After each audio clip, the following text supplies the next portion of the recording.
Ow, ow, my face.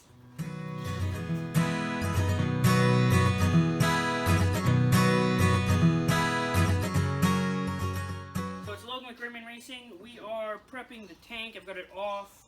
I got it mostly taped up. The bottom's all taped, or, well, you know, look at the right side and all the holes. We're gonna start the Por15 kit. I'm wearing the Science smock, mostly just because I don't want to, well, no, it's not even good clothes. I just don't want a chemical burn. Let's go it that way. Have my gloves. I'm going with these ones, right? Actually, second that, these have crap on them. Don't give me new ones.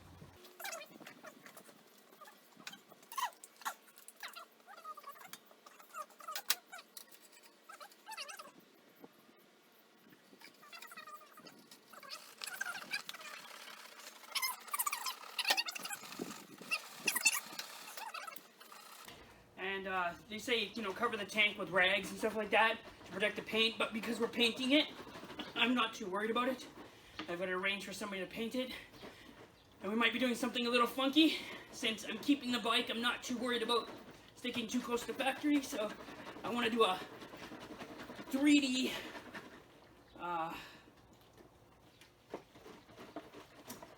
style of paint, or just a 3D effect, which I will show or explain in a later video, because I don't want to spoil it right now.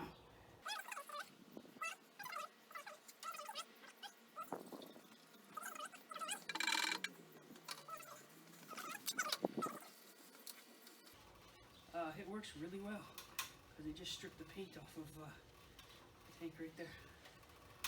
Or they're just paint stripper.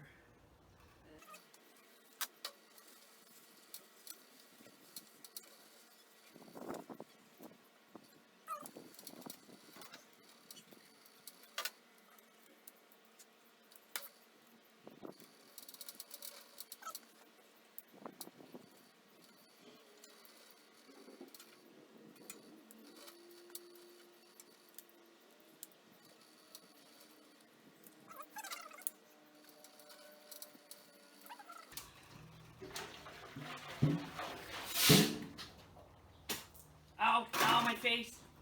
Shit. Give me some water. Yeah.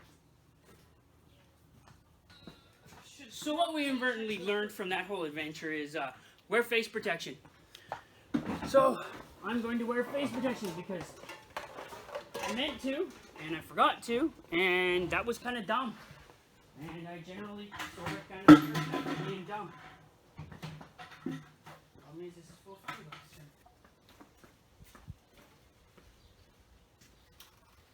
Yeah.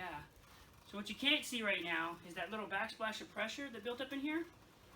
It's eating the paint off wherever it hits. So I'm gonna have some lovely little spots come tomorrow for where it probably burnt my skin. So that being said, I'm going to put on some protection.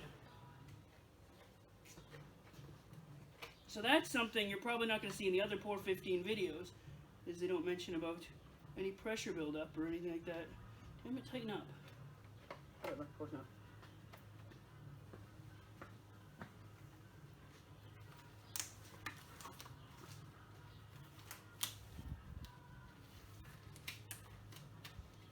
So needless to say, it's in your best interest to be very careful when doing this.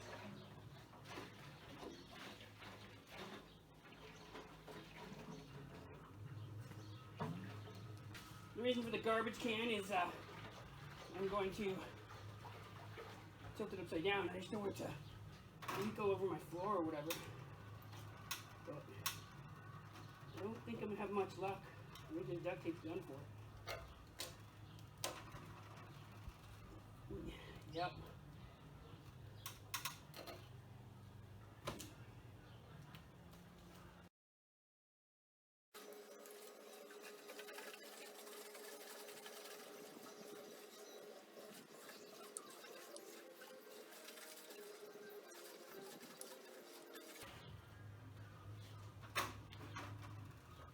So I'm going to take a second here and see if I can get lucky and hopefully get some duct tape to reseal the top hole so I can get the inside top of the tank. But we'll see what happens here.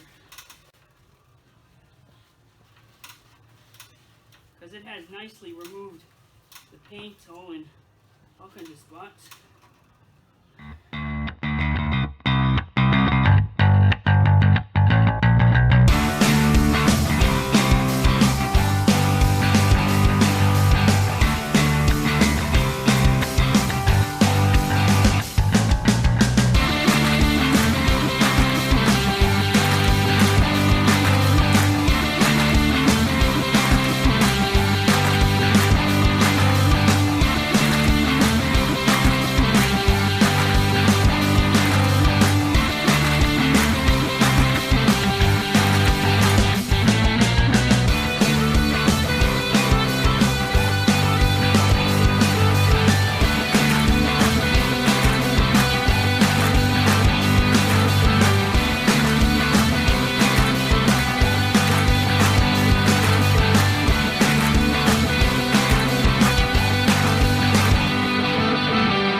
Show you what's going on here.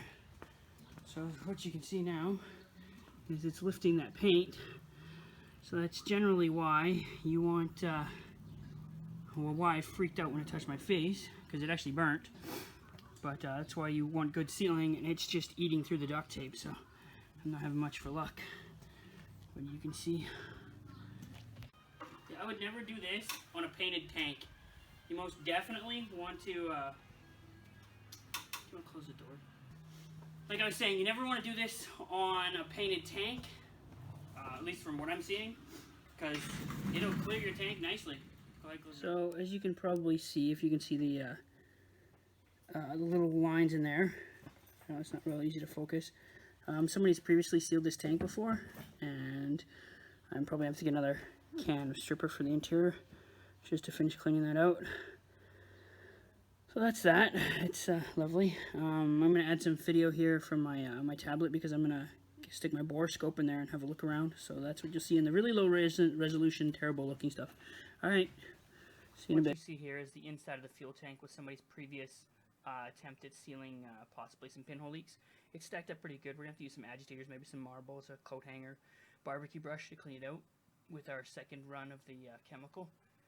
We'll attempt that, and then we'll have a look inside again.